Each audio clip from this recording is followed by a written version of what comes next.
continues.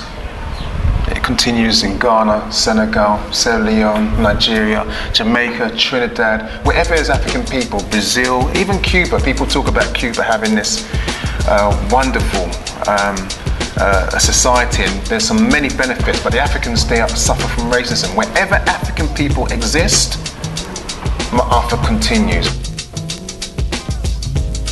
Just being totally and brutally honest, there is a lot of sexism within our community. For African women, it's actually been a double struggle of actually struggling against racism, the Maafa, the enslavement, colonialism, at the same time also struggling against sexism, the marginalisation of women, and the disempowerment of women.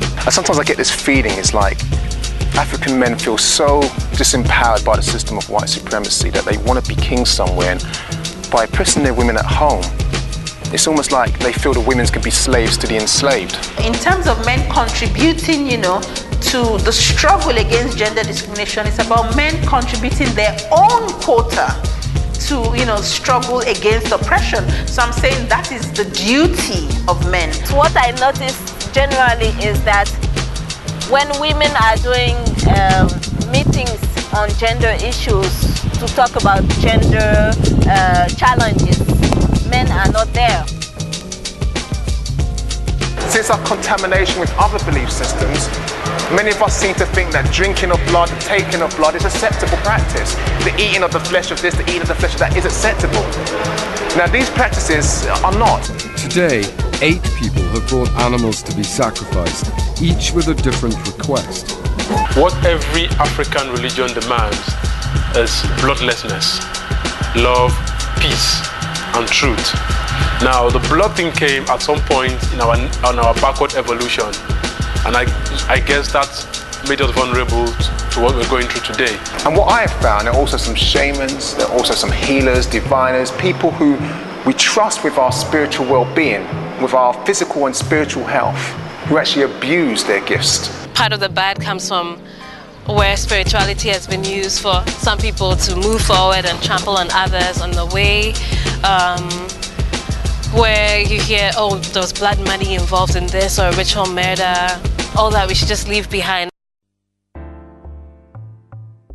Rites of passage isn't just a weekend away. Rites of passage is life cycle development. When Africans hear the term rites of passage, they think it's some kind of like grueling thing, and why would you put your children through that, and all the rest of us. We don't understand that every other community has some kinds of rites of passage. When I was young, one of the rites of passages we had was that, you're a young woman, you're a girl, then you start your monthlies, what have you. Then that's celebrated. That was something we do in Ghana. It's a good thing that you're becoming a woman. We need to know how to deal with our well-being, and that's not just in terms of our hair and our skin, but it's also in terms of the relationships that we have. Sometimes we need to support brothers to know how to treat us as the queens that we are. You hear the phrase about you educate a woman, you educate a nation. It is very important that our sisters who are mothers already, who are to become mothers, have some understanding and experience of rites of passage to allow them to be the best mothers that they can be, to allow them to be the best wives that they can be, to allow them to be the best sisters that they can be, who in turn can then help to nurture and raise our children to be the best that they can be. Under the African system of rites of passage, there was a training process to create men and women who could deal with reality, to eradicate those worst vestiges of weakness, confusion, silliness and stupidity, which leads ultimately to crime. In the African community, there's a special women.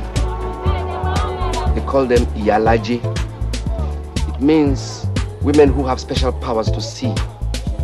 In Christianity, the women are not allowed to be pastors or priests, or main preachers, and it's very masculine, it's men that have legitimacy, with God. The heathen races of Africa are lost souls. They suffer because they have not heard the word of the Lord Jesus. The gospel is the only means by which they can be saved. Good evening. The inquiry carried out by a High Court judge found that thousands of children had been both physically beaten and maltreated and subject to rape and sexual abuse. Hundreds of priests, monks and nuns were involved. The Catholic Church went to court to ensure that their identities were kept secret. There will therefore be no prosecutions. La Bible, le Coran, ne peut pas servir de la même manière celui qui exploite le peuple et celui qui est exploité. Il faudrait alors qu'il y ait 2 éditions de la Bible et 2 éditions du Coran.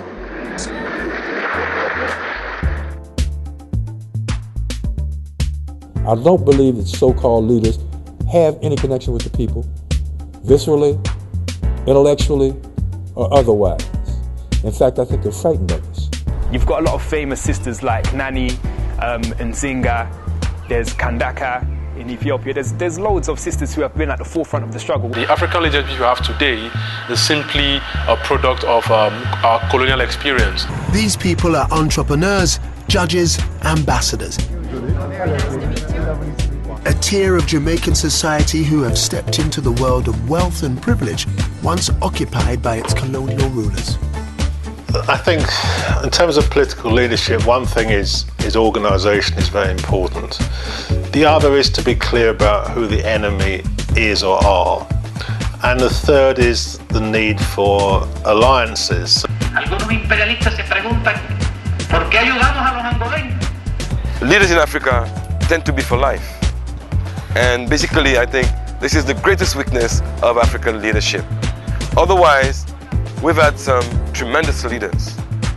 I'm talking about Nkrumah, I'm talking about Sékou Touré, I'm talking about Lumumba, I'm talking about Ange Jawara, or I'm talking about Amilcar Cabral.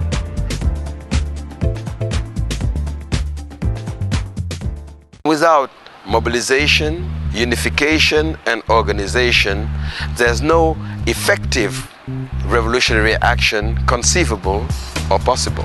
You can't wait for somebody to empower you. This is a contradiction in terms. We empower ourselves. We need to take what we've learned from the past and use it for today and for the future to come. Whether you are part of an organisation or not, you should be active as an African. We all have a responsibility to deal with what is impacting on us. One of the solutions is to get the families back together, keep the mother and father, so if one's gone out working, the other one's always there. Saying it takes a village to raise a child. Yeah. We need to bring back community value in that state, even if the parents are struggling. It's not that people don't do things, but it doesn't get the level of promotion that it needs. My advice to most grassroots organizations is to find a niche in the marketplace. What I've been doing is I've been contacting museums and getting them to give us out their spaces, which quite often actually were built by African people, to then show films on African history. I think we don't need to wait for anybody to do anything for us. That's just the way I've always been. If we have an idea, I think we can really just think through it and actually go. We are one people, and we need to stop letting country of birth divide us. We talk about unity. The Manding was in Haiti also. The Mandingas, the Fulas, the Bambaras, and the unification took place. What I would say to other people, and I've been saying it all the time, that they shouldn't rely on material things like having a lot of clothes, but we have to leave a legacy. We have to fix what's wrong in our community. We have to do it, okay? So you have to know that going in, otherwise there's no point in going in. So there's work to do, but our ancestors, they worked 1,000 times harder than we did, so we can't complain.